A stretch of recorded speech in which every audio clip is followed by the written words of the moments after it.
time to see a rusty-colored 7.5-foot creature practically run him down as he descended the hill behind him. If he hadn't reached up and grabbed the whole of a tree above Gary, it would have run right into him. The beast was long and lanky and had a more human than ape-like face, and wore a look of surprise on its face when it saw the young squirrel hunter on the path. I'm sure that Gary had a similar expression on his own mug at the same time. The Bigfoot spun around in an instant and went right back up the hill from where he had just descended. Gary could hear it making more screaming sounds as he ran back to his car. When he neared the parked vehicle, he fell, and 2 other hunters who parked next to him saw this. They inquired as to why he was running. He asked them if they had heard the screams. When they answered in the affirmative, he told them to go back down into the woods and they could see for themselves what made him run. One of the 2 men said that he had seen it down in those woods before as well. I took a report in the spring of 2018 of a sighting in Vinton County that happened on August 5th, 2014, around 8:30 p.m.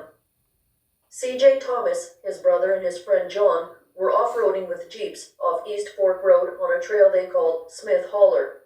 A power line right-of-way goes through this area. The men were sitting around a campfire they had made when John's dog, Ruger, started going crazy at something he smelled, saw, or even just sensed out there. After a while, the dog calmed down somewhat. The 2 men continued to talk, sitting around the fire, until they heard a series of long, loud squalls and screams and wood knocks coming from the nearby woods. Next came 9-year-old Eric loved to go visit his cousin Josh as often as he could. The 2 boys would scamper out the door and down the bank and into the woods they'd go. Their imaginations were working overtime as they explored, slew dragons, saved fairy maidens, and had praise heaped upon them by the citizens of the village of Glenwood, New York. It was on one of these such adventures that the cousins had resumed their normal stations behind the house back in the woods of Erie County. This time, a major project was taking place in the creek, upturning stones from said creek in search of crawdads or crayfish, as Eric called them. These would be used as imaginary bait on some imaginary fishing expedition where imaginary-sized trophy fish would be caught. Just as Eric was slowly upending a stone and preparing to grab whatever shot out from under it, his 6-year-old cousin loudly inhaled and inquired, "What's that?" Eric looked up from the rock he was holding and turned his head toward Josh, whose eyes were widening and whose mouth was opening even wider. He looked toward the tree on which Josh was fixated and saw with his own eyes what his little cousin had just seen. A Chewbacca-looking animal was peeking from behind a tree, watching the boys as they played. When it saw that both boys had seen it observing them, it ducked back behind the tree and out of sight. The children ran for the house as fast as they could and flew inside and up the stairs to tell Eric's aunt.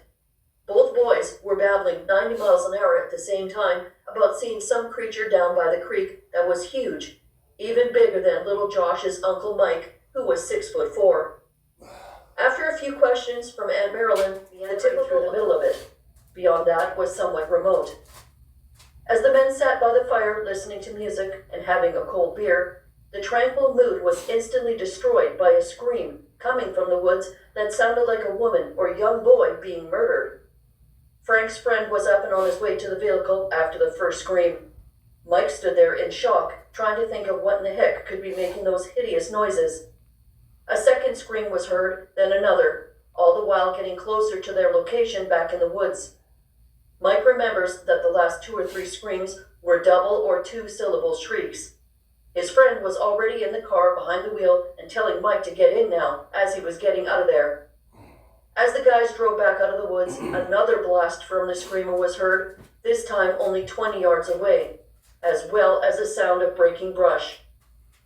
Mike told me that he knows a friend who found some very large, wide, bare footprints in the snow that were found leading up to a dog's food bowl one winter. There were also stories of a creature back in the 1980s that was known locally as the Charters Creek Monster from the exact same area. In addition, Mike heard about some people who were canoeing down Charters Creek when somewhere near the intersection of Mayview Road and Boyce Road, they too were screamed at by something back in the woods. They turned around and went back the way from which they had paddled.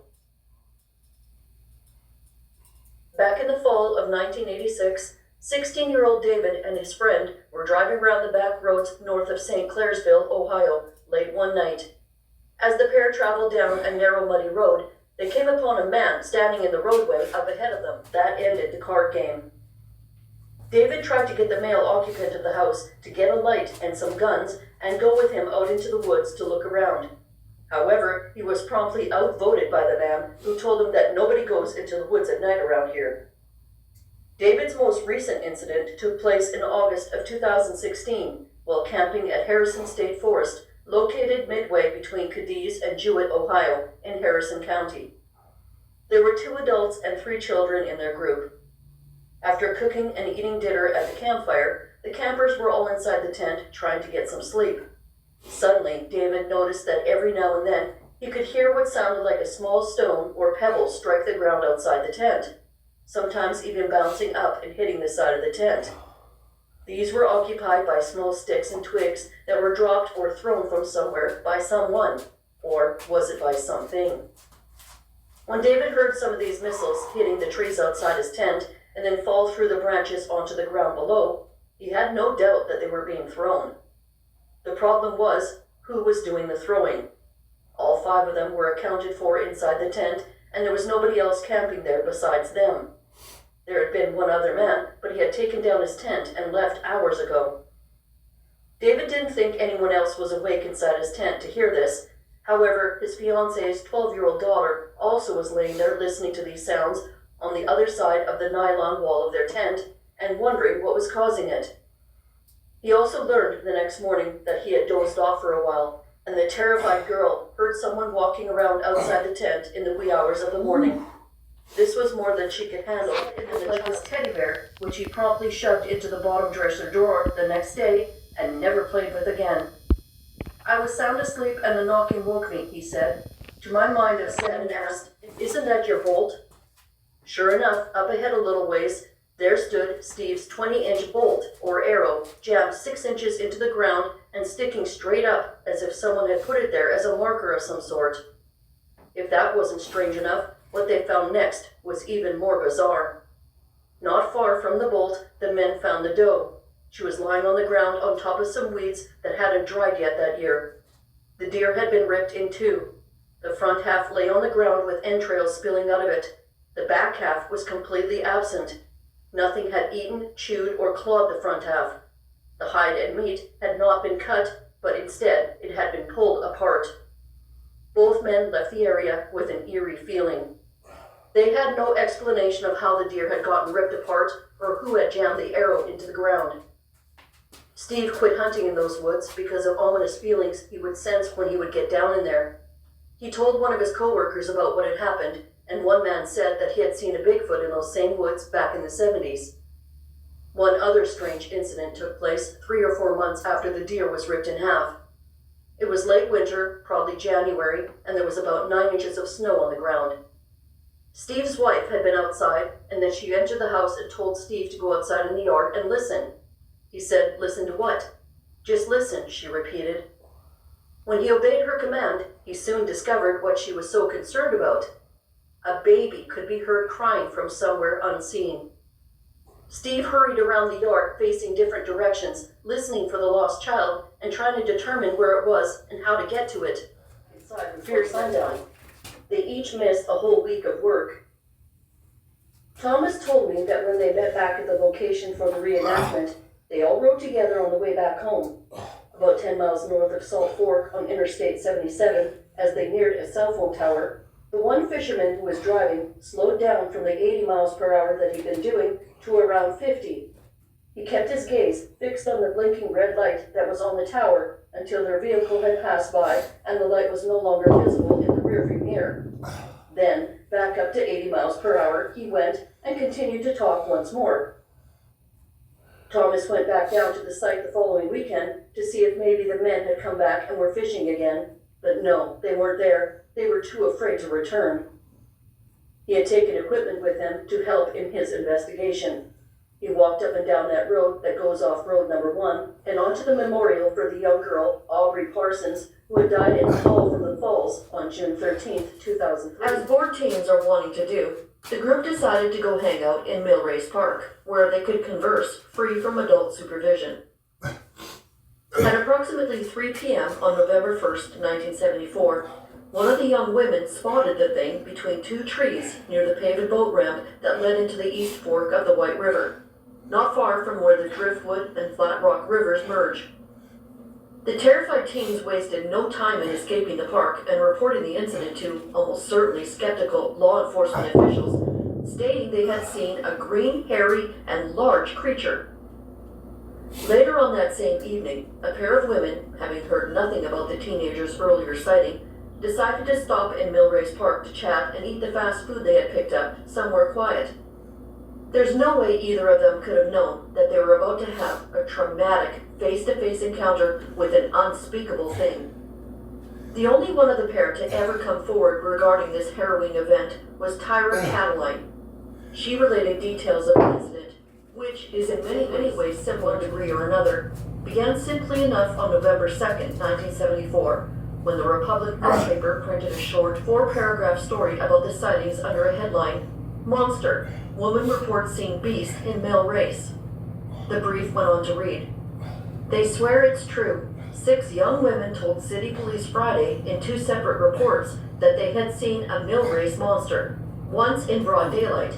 And whatever it is, the 6 are agreed it is 1. Green, 2. Hairy, 3. Large, about 6 feet tall and walking upright, and 4. Has claws." On November 6, 1974, the Republic printed the second reported encounter with the beast and officially dubbed it the Millrace Monster. The report read in part, "The Millrace Monster has returned, apparently stepping out of the shadows Tuesday long enough to scare 2 parkgoers. County police reported 2 men in their 20s saw a large, hairy thing hiding behind trees near the covered bridge about 4 p.m. were coming down to the park searching for the monster." In an effort to curb the potentially devastating mix that can occur when frightened people are armed to the teeth and roaming around in the dark near a residential area, City Park Director Robert Gillikin ordered that the park be closed at night. Moisturizes, heals, and smooths your dry skins. Gold Bond for all your skins. Your home sweet home just got even sweeter because Hobby Lobby has hundreds of exclusive decor items for every room in your house. Ready to refresh or even redecorate? Shop in store or online at hobbylobby.com.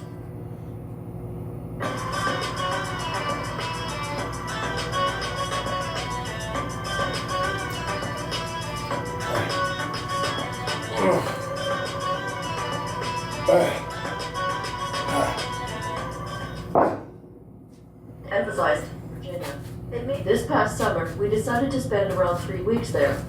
The cabin has electricity and running water, but no TVs or computers. The third day of our visit, the nearest neighbor, a cattle farmer who lives about 2 miles down the road, came up to our cabin and informed us that during the past 2 weeks that some of his cattle had been slaughtered and basically mutilated. There are foxes and wolves in those hills, and occasionally a small black bear, but nothing that could do this much damage and over such a spread of time. He asked us if we had seen anything and told us to keep our eyes open if we saw a rabid fox, wolf, bear, or any other animal that could have possibly done it. We told him we would, and he thanked us and left. The next 5 or 6 days passed uneventfully, but around a week after the farmer came to our house, we experienced something. That day we barbecued hot dogs and hamburgers and had a small party with some close friends, but none of them stayed the night. Around 11:30, my wife and I decided to go to bed. We slept peacefully until about 3:45 when there was a loud crash outside and our dogs started barking to close down for the coming snow. This is interesting because the ranger who gave me the tip on a cool campsite sure didn't say anything about any closed sections due to any approaching storms. It was news to me. I think at this point he was basically saying that they were going to close it down to investigate. But on the other hand, I think they or he used the upcoming bad weather for an excuse to close down the site. That night there was a disturbing incident. It was on the way back up the trail, which took several hours to do because of the steep incline and rugged terrain, that the second encounter happened. And yes, I am very sure my shots hit the creature. The creature was very close. Too close, at a 40-degree angle from my position. I have been a marksman for some time. I have been in televised sharpshooter finals and have served as rangemaster on 2 separate occasions. My house is full of sharpshooting trophies, so I can honestly say that there is a very good chance I hit him. I may have had the crap scared out of me, but my hand never shakes when I hold a weapon. I did run and reload at the same time. I ran like a bat out of hell. But due to the size of what I believe was a Bigfoot, there was no way I would have gone up Fort Canyon. I was with 2 of my great friends who also served LDS missions. I was about to leave for 2 years. I love the outdoors, so I wanted to spend the last couple of my days camping up American Fort Canyon with friends. It was Friday, June 27th, 2008. We found a place to camp, a little bit north of Tibble Fork Lake. It's very peaceful and calm. It was getting dark and we just finished up fishing. My good friend Austin Hansen went to set up the fire, while his brother Alex and I went to the river below to clean off the fish. I remember Austin later that night telling us he saw someone walking in the brush by all our camping gear. He didn't say anything, he just saw a big figure. He thought it was someone looking for something near our campsite. We came back and started cooking the fresh fish we just caught. We sat down, started talking about girls, our future. While we were talking, we heard a faint, eerie whistling noise. I didn't think much of it, maybe thinking it was some kind of weird bird in the trees. Maybe we had camped too close to its nest and we were bothering its family. It was a far-off, distant sound. At times, it sounded like it was behind a bush, listening to us. The closer it got, there was also a weird smell that accompanied it. In 1952, when it was called the University of California Radiation Laboratory at Livermore, and started out as a branch of the Lawrence Berkeley National Laboratory. Since 1981, it has been a federally funded research and development center aimed at doing various types of multidisciplinary research related to national security and solving ways to deal with issues such as threats to energy production and environmental security, with most of these projects classified. The lab was traditionally involved with designing missile warheads as well, and it is also historically very involved with nuclear weapon, plutonium, and radiation research, indeed founded partially to compete with the Nuclear Weapon Design Laboratory at Los Alamos in New Mexico, known for its Manhattan Project. The Lawrence Livermore National Laboratory is located at a former naval air station of World War II, a highly secured complex which covers approximately 1 square mile, but also has a highly secretive 7,000-acre remote experimental test site called Site 300, around 15 miles away. With the top-secret nature of this closed-off, secretive government facility, in which they carry out classified experiments, concerned a mind-boggling range of areas, including biophysics, nuclear, particle and accelerator physics, nanotechnology, laser and optics, on something of this proportion? Why were they not keeping these creatures more secured? And now that I think of it, why were secretaries put in charge of watching the second creature? In fact, where did they go? We get no answers from Silver Eagle, and the whole thing is maddeningly vague, with the added frustrating detail that all documentation of the events and photographic evidence were destroyed, and there is no longer anyone from the era working here to ask them.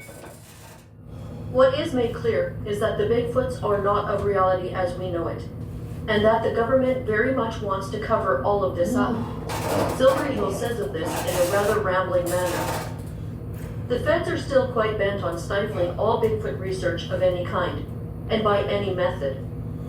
The conclusion of the DoD study was that the Bigfoot cannot be contained, controlled, or communicated with, and is thought to be alien in origin. They were wrong on the communication aspect, because most anybody can communicate with the Bigfoot given the proper instruction. Far more money is spent by the federal government to stifle Bigfoot research than is spent by all Bigfoot researchers put together, in my opinion.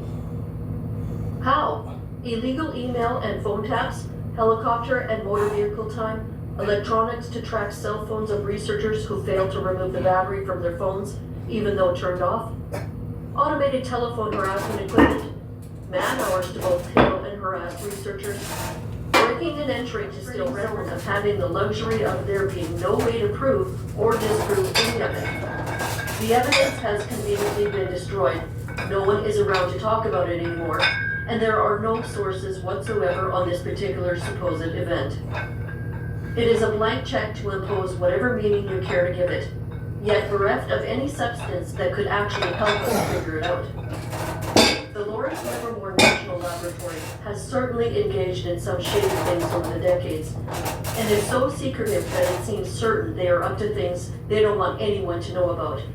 But whether captive fourth-dimensional invisible Bigfoot is one of them is up in the air. Whatever the truth is, it is all certainly a wild ride regardless.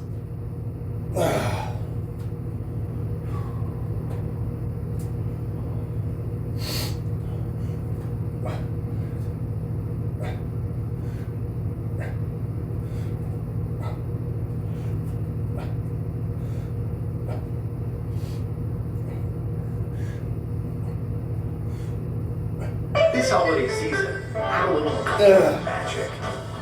So everything you do to create something special turns into more moments. I've been hunting Green Swamp since the 1970s.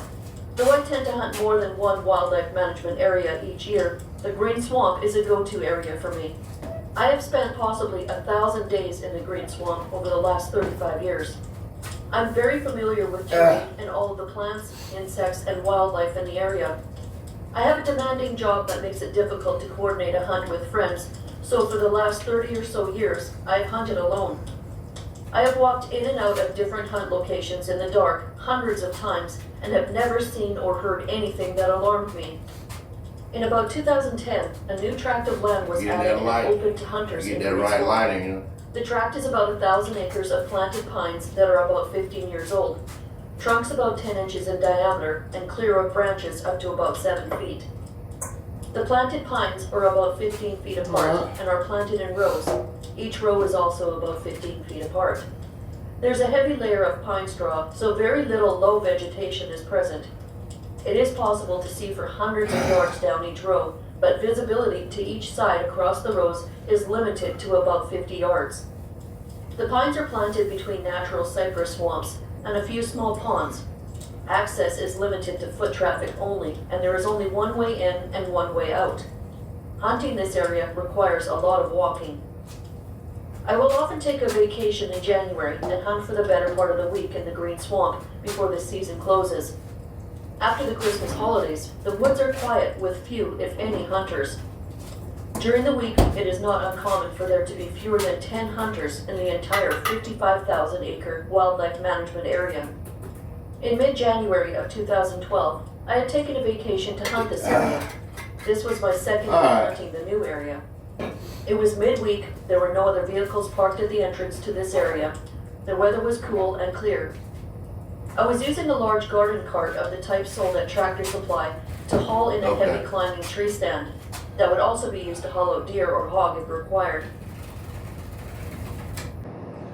I don't know if you can hear that fluttering over there, but if you've been with me on my channel here for a couple of years, you'll know the last couple of years I've had a bird. I like to think it's the same mama bird. It comes in here, I guess, around this time. There's a little nest over here on these little shelves, you know.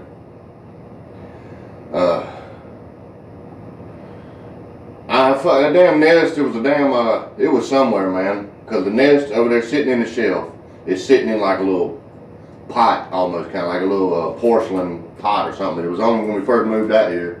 It was sitting up on one of the fence posts and had that nest in it. I think it had that nest in it.